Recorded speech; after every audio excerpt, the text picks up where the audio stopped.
Don't get me wrong. I understand the perceived need for it, but at the end of the day, the confidentiality and opaqueness benefits recruiters more than it benefits candidates. At the end of the day, business has to stand on its own two legs, and you have to have more revenue than expenses. So how do we break through that noise and introduce a service to them that will pique their interest, that will get them to try it, that will get them to trust it, that will get them coming back to use it over and over again? Welcome to The Growth Switch, the podcast where we explore the strategies, struggles, and breakthroughs of bold business leaders. I'm your host, Jules, the growth strategist and lead content creator at Aries Media. I'm here to uncover how today's top brands are scaling, overcoming challenges, and unlocking sustainable success. Now, for those of you just tuning in, Aries Media helps grow successful brands like yours with comprehensive hands-on support for sales, business development, and performance marketing. Go ahead and drop growth into the comments if you want to learn how to do that. Today, we're fortunate enough to have Joe Meyer on The Growth Switch. He's a serial entrepreneur and the founder and CEO of ExecThread. It's a platform that democratizes access to the hidden executive job market. His track record includes scaling and exiting multiple VC-backed ventures. Super impressive, such as HopStop, which was acquired by Apple. He's got a passion for building communities that solves overlooked problems in unconventional industries. Joe, welcome to the podcast. Hey, thanks for having me. Yeah, of course. So, I feel like you are the most hireable person on LinkedIn, and yet nobody could possibly hire you because you've got your own projects going on. I'm just incredibly impressed looking at your resume and portfolio of all the things that you've accomplished throughout your career. Well, I appreciate that. It's funny you mentioned that because ever since I started ExecThread, executive recruiters reach out to me less and less, although they still reach out to me. But I view that as a compliment. That means they know ExecThread is successful and that I'm not poachable for my own company, if you know what I mean. Absolutely. Now, I feel like it probably makes you more relatable to other execs as you're working with them because you have the deep background experience that you do. Yeah. Yeah, I mean, I think I think ExecThread is a platform that solves a real pain point for close to 1 million executives at this point. And Yeah. I think if they look at my track record and background, it only validates the concept and the value prop even more. Yeah. But at the end of the day, the service stands on its own two legs. Yeah, absolutely. Now, you mentioned that ExecThread was born from this personal frustration that you had with the opaqueness of executive searches. And so walk us through that moment that you had, that aha moment that led you to build the platform. Yeah, I just thought in today's day and age where walled garden industries are being torn down on a near daily basis, that the opaqueness, as you put it, and the confidentiality that is embedded within and throughout the executive recruiting process seemed a little bit antiquated to me. Mhm. Don't get me wrong, I understand the perceived need for it, but at the end of the day, the confidentiality and opaqueness benefits recruiters more than it benefits candidates. And at the end of the day, I believe candidates are the most important person in the process, and so they're the ones that need to fill the job and work the job and are there at that company for years. So for candidates not to have optionality and not to have transparency and not to have open access is a problem I really wanted to solve and that we have. Yeah, absolutely. And I feel like everything that you mentioned is a bit dehumanizing, which, especially given AI, which is also a bit dehumanizing, adds to a rampant and growing problem that we're continuing to face. Yeah, I mean, I think candidates, especially at the executive level, are not a fan of the lack of access and are not a fan of the opaqueness, but they accept it for what it is. Mm. And I think there's very few candidates out there that are entrepreneurial enough to want to solve that problem. So instead of actually trying to find a job, you actually solve the problem that is frustrating you, which is what I did. Yeah, yeah, absolutely. And well done. Thanks. You definitely have your social proof.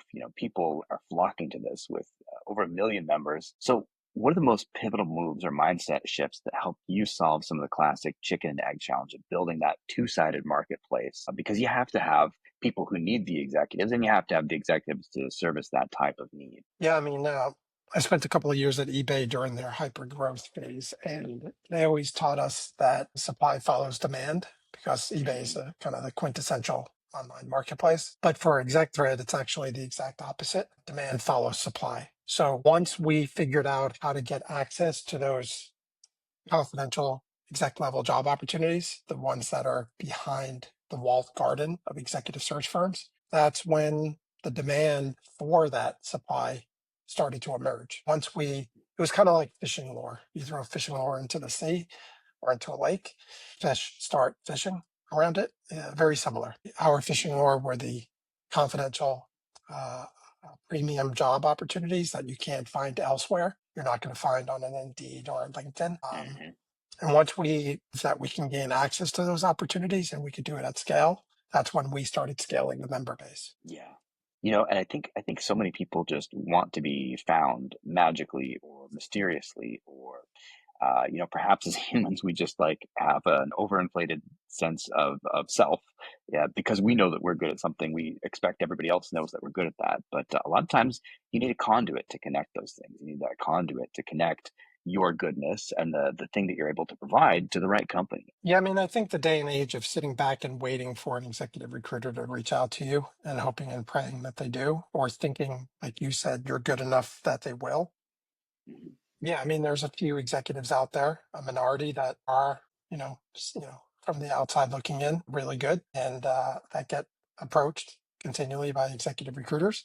But for every one of those, there's probably 100 that don't, and that doesn't mean that they're not high quality professionals. They are. It just means that they're not findable by executive recruiters, which is a very imperfect science. ExecThread is a tool and a platform and a service and a scalable one at that, that makes it a lot easier to reverse that lookup process. Instead of the recruiters finding you, you find the recruiters who are working on the searches that are of interest to you and are a good fit. Absolutely. Seems intuitive, but a harder problem to solve than you might imagine. Yeah, I think it is actually a pretty hard problem to solve.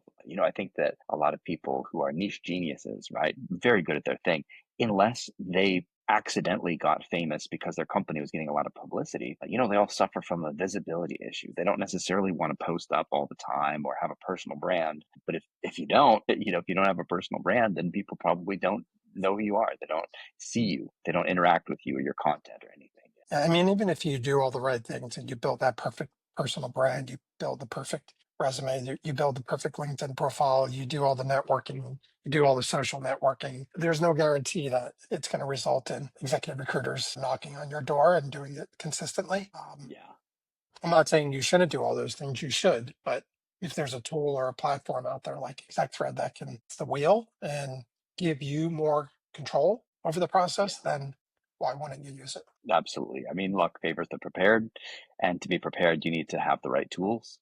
And it's just one of the right tools that you need to have if you're looking to get hired like that. Totally agree. Yeah. So, what advice would you give to founders who are trying to balance growth with financial discipline?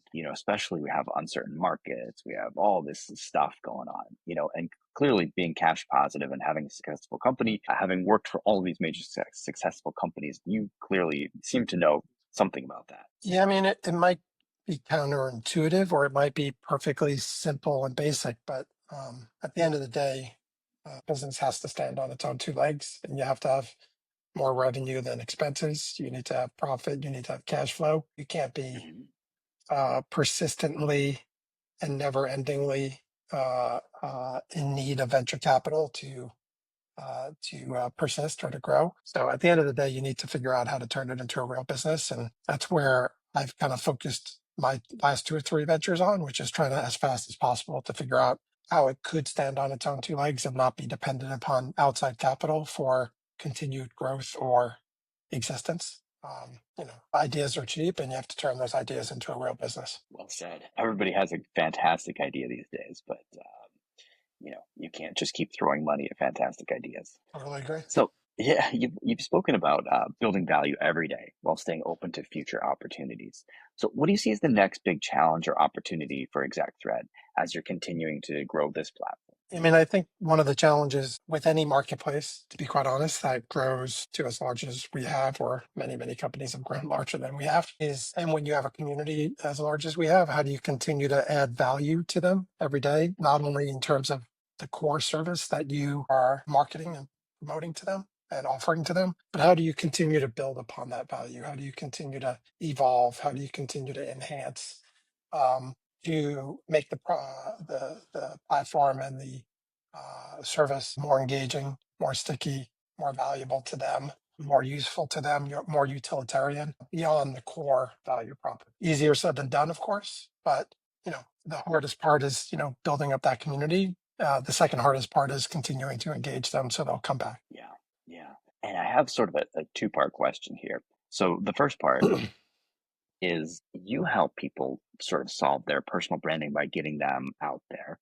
How do you how do you get those people? How do you work on your own branding for your company to get more of those people to connect with you? How do you get more of those execs to sign up? Yeah, tell you the truth, it's not easy because if you think about our core target audience, Mhm. executives and prospective or, aspiring executives, these are busy people. They're inherently skeptical. They are also being approached and marketed to left, right, and center, usually because they are either decision makers in their own company, check writers, or influencers in their own Mhm. company. So how do we break through that noise and introduce a service to them that will pique their interest, that will get them Yeah, to try it, that will get them to trust it, that will get them coming back to use it over and over again. So it's hard. We don't reinvent the wheel there. We do a lot of blocking and tackling work. We rely on referrals from our core user base. We have an inherent point system that incentivizes our members to refer and introduce peers in their network. We rely on organic growth, earned media,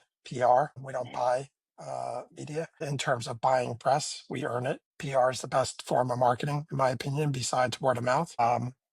And then, we do very data driven, very targeted performance based marketing mhm. where we try to find professionals who are loose in the saddle, who are thinking about making that next move. So both active and passive job seekers alike. And there's various ways to find them. But again, it's pretty hard.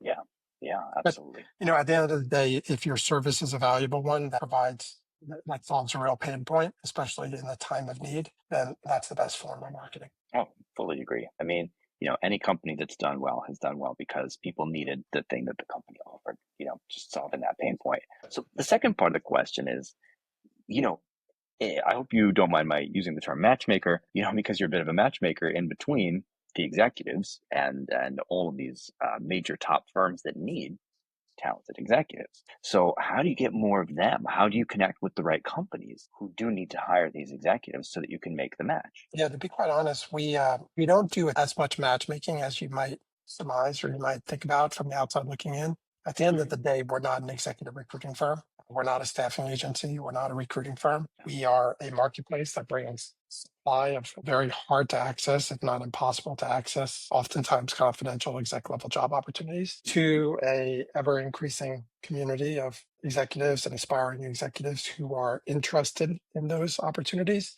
And we largely rely on our members to kind of make that connection. And we give them the information to follow through on these job opportunities. Yes, we give you the ability to apply. But for almost every job on the platform that we promote, which is close to 10,000 at this point at any given time, we give you the point of contact information for every single job.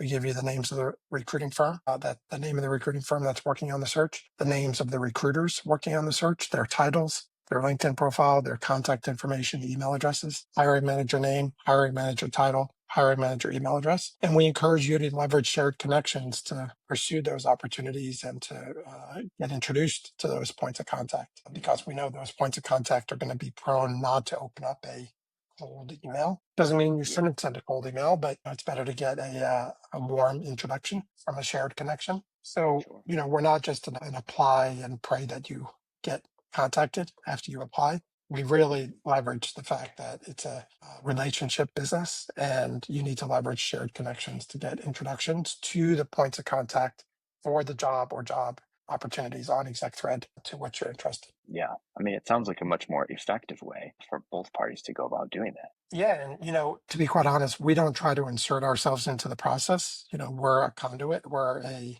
go-between, we are a means to the end, Hmm. and we don't try to be more than that. Yeah.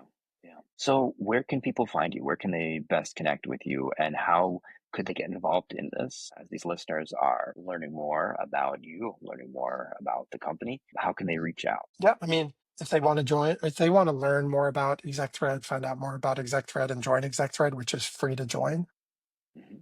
all they need to go to is execthread.com, ExecThread.com. if they want to send me a message, it's joe@execthread.com, and I'm open and available and accessible. Yeah, fantastic. And all of those links are going to be right down below.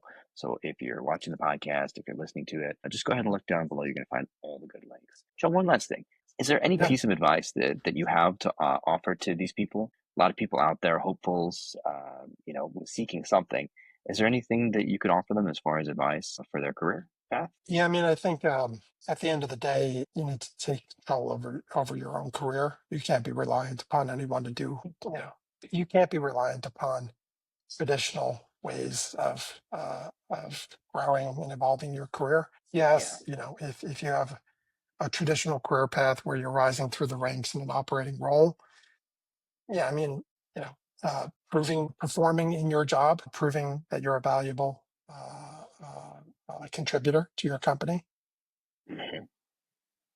and building your network both inside that company and outside that company while you're doing it, and forging relationships with people in your industry and with recruiters. Yeah, those are all good ideas, but that's not new news. That's been kind of the advice and the mantra for job searching and career success for many years. But I just think in this day and age, you can't rely on um, full-time W-2 employment from the age of, 25 to 65. You just can't. So many things are out of your control. And therefore, you need to kind of be more nimble and more flexible. And you need to look at contractor opportunities. You need to look at interim opportunities. You need to look at fractional opportunities. You need to look at, getting up a side gig while you have a full-time job. That side gig that could turn into a full-time job for yourself if it takes off. Franchise opportunities, freelance consulting opportunities, advisory board opportunities. You really need to kind of spread your wings out, and opportunities, as opposed to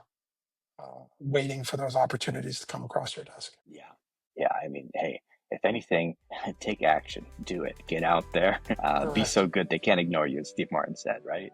Correct. And control your own destiny to the extent possible. Yeah, yeah, absolutely. Fantastic advice. Joe, thank you so much for being on the podcast. Really appreciate your Yeah. insight and expertise. Yeah. Yeah. Appreciate you And having me, and thank you. yeah, thank you. Thank you.